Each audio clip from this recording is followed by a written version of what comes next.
महाराष्ट्र राज्यातील प्रत्येक महत्त्वाच्या घडामोडी फक्त आपल्या बेधडक मी मराठी न्यूज चॅनलवर.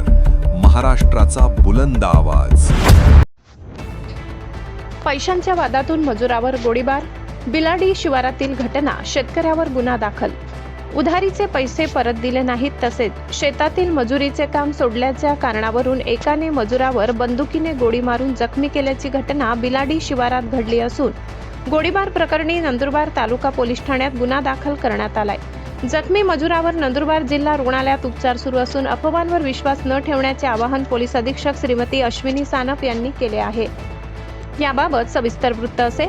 नंदुरबार शिवाराला लागून असलेल्या बिलाडी शिवारात पप्पू उर्फ संजय आनंदा वाघ माडी राहणार माडीवाडा नंदुरबार यांचे शेत आहे. या शेतात संजय मनसाराम ठाकरे राहणार एकतानगर नंदुरबार हा मजुरीचे काम करतो. काल दुपारी 1 वाजेच्या सुमारास बिलाडी शिवारातील शेतात संजय ठाकरे याने संजय माडी यांच्याकडून घेतलेले उधारीचे पैसे परत दिले नाहीत तसेच शेतातील मजुरीचे काम सोडले या कारणावरून वाद झाला. वादातून संजय आनंदा वाघ याने हातातील बंदुकीने संजय ठाकरे याच्या कानाजवळ बंदुकीची गोळी मारली. यात संजय ठाकरे जखमी झाला. त्यानंतर त्याला खाली पाडून त्याच्यावर बंदूक रोखत तुला जिवंत सोडणार नाही अशी धमकी दिली. जखमी झालेल्या संजय ठाकरे याला तात्काळ उपचारासाठी नंदुरबार जिल्हा रुग्णालयात दाखल करण्यात आले. घटनेची माहिती मिळताच पोलीस अधीक्षक अश्विनी सानप, अप्पर पोलीस अधीक्षक आशित कांबळे, स्थानिक गुन्हे शाखेचे पोलीस निरीक्षक हेमंत पाटील, उपनगर पोलीस ठाण्याचे पोलीस निरीक्षक संदीप पाटील, शहर पोलीस ठाण्याचे पोलीस निरीक्षक निलेश देसले, तालुका पोलीस ठाण्याचे सहाय्यक पोलीस निरीक्षक दिनेश भदाणे, पोलीस उपनिरीक्षक सुनील भामरे यांनी भेट दिली. घटनास्थळावरून गोळीचे कव्हर मिळून आले आहे. संजय मनसाराम ठाकरे यांच्या फिर्यादीवरून संशयित आरोपी पप्पू उर्फ संजय आनंदा वाघ माडी राहणार माडीवाडा नंदुरबार याच्या विरुद्ध तालुका पोलीस ठाण्यात भारतीय न्याय संहिता कलम 109-351-2 सह अजाज अत्याचार प्रतिबंधित अधिनियम 3(2) VA सह शस्त्र अधिनियम कलम 325 प्रमाणे गुन्हा दाखल करण्यात आला असून पुढील तपास उपविभागीय पोलीस अधिकारी दत्ता पवार करीत आहेत.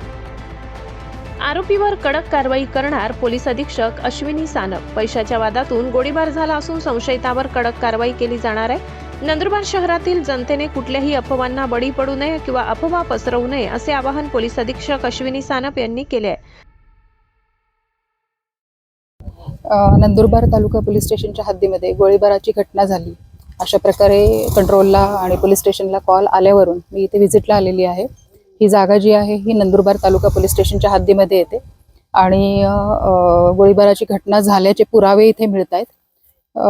प्रायमा फेसी जी काही माहिती मिळालेली आहे त्यावरून आर्थिक संबंधातून आणि आपापसातील व्यवहारातून ही घटना झाल्याचं प्रथमदर्शनी दिसून येत आहे. आपला पोलीस तपास सुरू आहे. विक्टिम जो आहे त्याचं स्टेटमेंट सुरू आहे आणि त्यानुसार जी काही कायदेशीर कार्यवाही करणं पुढे आवश्यक आहे ती कार्यवाही आपण करत आहोत. माझं नंदुरबारच्या सर्व नागरिकांना निवेदन आहे, आवाहन आहे की आपण कुठल्याही प्रकारच्या अफवांवर विश्वास ठेवू नका. कायदेशीर कार्यवाही सुरू आहे आणि आरोपीविरुद्ध जास्तीत जास्त आपण कडक कारवाई करत आहोत. उद्या ईद आहे. ईदच्या पार्श्वभूमीवर कोणीही अफवा पसरवू नयेत आणि नागरिकांनी त्यावर विश्वास ठेवू नये असं मी सर्वांना आवाहन करते.